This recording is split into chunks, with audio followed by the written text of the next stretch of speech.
End gold buyers, మీ కష్టాల్లో నమ్మకమైన మీ ఆత్మీయ నేస్తం. సో ఇదన్నీ కంట్రోల్ చేసుకున్న తర్వాత చిరంజీవి గారిని డయాస్కి తీసుకుని వెళ్ళాలి. కరెక్ట్గా సైరన్ మోగింది, జనాలు అందరూ అరుపులు, సౌండ్లు. నేను ఒక పక్కన ఇలాగ ఆడియన్స్ని చూస్తున్నాను, క్రౌడ్ని చూస్తున్నాను. చిరంజీవి గారిని పైకి ఎక్కిద్దామని అనుకున్నప్పుడు ఇలా తిరిగి చూస్తే మొత్తం ఈ బ్యారికేడ్ని అన్నీ పడగొట్టేసుకుని చిరంజీవి గారిని కలుద్దామన్న ఒక ఉద్దేశంలో అందరూ వచ్చేస్తుంటే వీళ్ళు ముందున కూర్చున్న వాళ్ళు గుంటు వాళ్ళు ఉన్నారు కదా, వాళ్ళని తొక్కి పడేశారండి. ఇంకా చిరంజీవి గారిని వదిలేశాను. జనాలు ఇలాగ వస్తుంటే నేను ఆపోజిట్లో వెళ్ళేవాడిని. ఎవరెవరు అన్కాన్షియస్గా ఉన్నారో ఈ భుజం మీద వేసుకుని అలాగా 108లో వెళ్ళి ఎక్కిస్తున్నాను. ఇది పవన్ కళ్యాణ్ గారు చూశారు. చూసిన తర్వాత క్యారవాన్ల నుంచి మానిటర్లో ఎవరెవరు ఏం చేస్తున్నారు అన్నది అన్నీ చూసేసి వాకీ టాకీలో ఒక కెమెరామ్యాన్కి ఆ పిలక ఉన్న అతను కంప్లీట్గా ఆయనే ఫాలో అవ్వండి అని చెప్పేసి ఒక కెమెరామ్యాన్కి చెప్పేశారు. అలాగా నేను ఒక 27 మందిని కాపాడాను. అయిపోయింది. నెక్స్ట్ డే కంప్లీట్ అయ్యేటప్పటికి 4 o'clock అయిందండి. మార్నింగ్ ఒక 6:30కి ఈయన వచ్చి లేపుతున్నారు, నా ఫ్రెండ్. పవన్ కళ్యాణ్ గారు పిలుస్తున్నారు, మీరు రావాలి నన్ను. నాకు ఒళ్ళు ఊనం అయిపోయిందండి, నేను రాలేను, మీరు వెళ్ళండి, మీటింగ్ అయిపోయింది కదా, మీకు కావాల్సిన హెల్ప్ చేస్తాను కదా అని అంటే, నువ్వు రావాల్సిందే అని చెప్పేసి బలవంతంగా తీసుకెళ్ళారు. పవన్ కళ్యాణ్ గారు రూమ్లో ఒక కళ్యాణ మండపంలో ఒక పెళ్లి కొడుకు ఇస్తారు కదా, అలాంటి కళ్యాణ మండపంలో ఒక పరుపులు వేసేసుకుని ఇలా పడుకున్న ఆయన స్టైల్గా ఇలా పడుకుని ఉన్నారు. ఆయన పేరు శాంతి చంద్ర, శాంతి అని పిలుస్తారు. శాంతి చాలా బాగా చేశారు సెక్యూరిటీస్, ఏది మీ సెక్రటరీ అని అన్నారు. నేను సెక్రటరీ కాదు, ఆయన ఫ్రెండ్ నేను.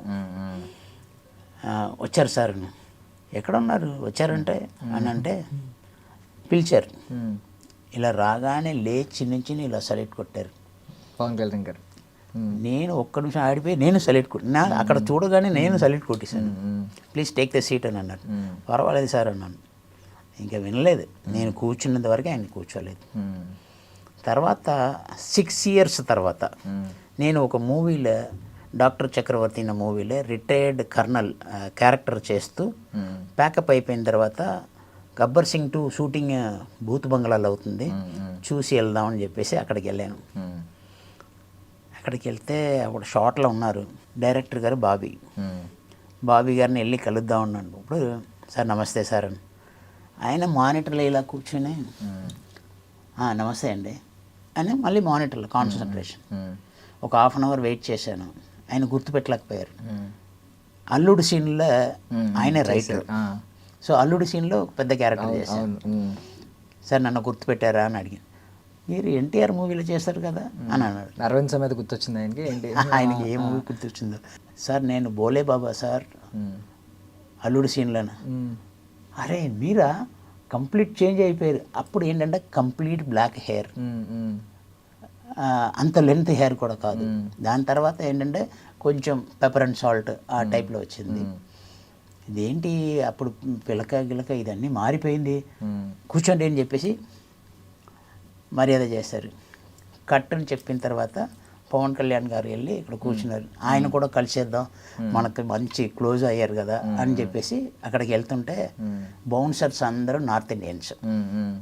ఓకే, నేను వెళ్తున్నప్పుడు కాజారా అని అన్నాడు. కళ్యాణ్ సార్ మిల్నే గలియన్ అంటే పర్మిషన్ है क्या అని అన్నాడు. ఏ మేరా దోస్తే మా ఆర్టిస్టే అని చెప్తున్నాను, ఆయన వినట్లేదు. ఇదన్నీ ఆయన పవన్ కళ్యాణ్ గారు ఇలాగ వాచ్ చేస్తూనే ఉన్నారు. ఏంటి ఈయన పలకరించట్లేదు, మనం ఇంత చెప్తున్నాం, ఆయన వదిలేని ఏం చెప్పట్లేదు కదా అని చూశాను. ఎందుకంటే ఎవరు కూడా 6 yearsలో ఐ చేంజ్ లాట్.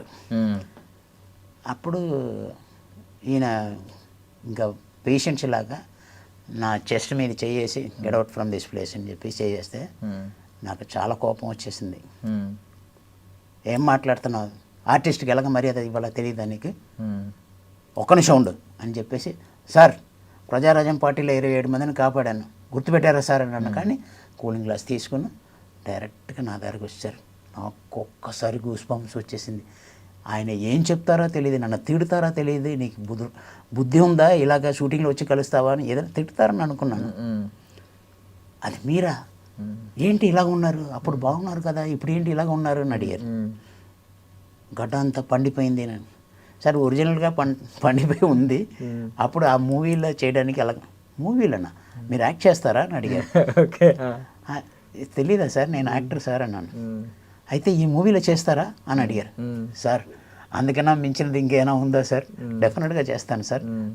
అప్పటికే మూవీ కంప్లీట్ అయిపోయి ఇంకొక వారం రోజు ఉంది షెడ్యూల్. వెంటనే ఎవడు నన్ను తోశాడో ఆడిని పిలిపించి సార్ని తీసుకెళ్ళి రాధా అని ఒక అతను ఉంటాడు, అతనికి పరిచయం చెయ్యి, నేను పంపించానని చెప్పు, సార్ నంబర్ తీసుకో, రాధా నంబర్ సార్కి ఇవ్వమన్నాం, తర్వాత రాధాకు నాకు ఫోన్ చేయమన్నాం, ఓకే అని చెప్పేసి పంపించాడు. ఈడు సారీ సార్ నేను ముందే చెప్పాను రా, ఆయన మర్చిపోయాడు, 6 సంవత్సరాలు అయిపోయింది అని చెప్తుంటే నీకు అర్థం కాలేదు. సో అలాగా ఒక క్యారెక్టర్ని క్రియేట్ చేసి ఇచ్చారండి పవన్ కళ్యాణ్ గారు. Super super so super. అసలు మీరు ఈ జర్నీ అంతా చెప్తుంటే ఎన్ని ఉంటాయో ఇలాంటివి మీ చరిత్రలో చూసుకుంటే.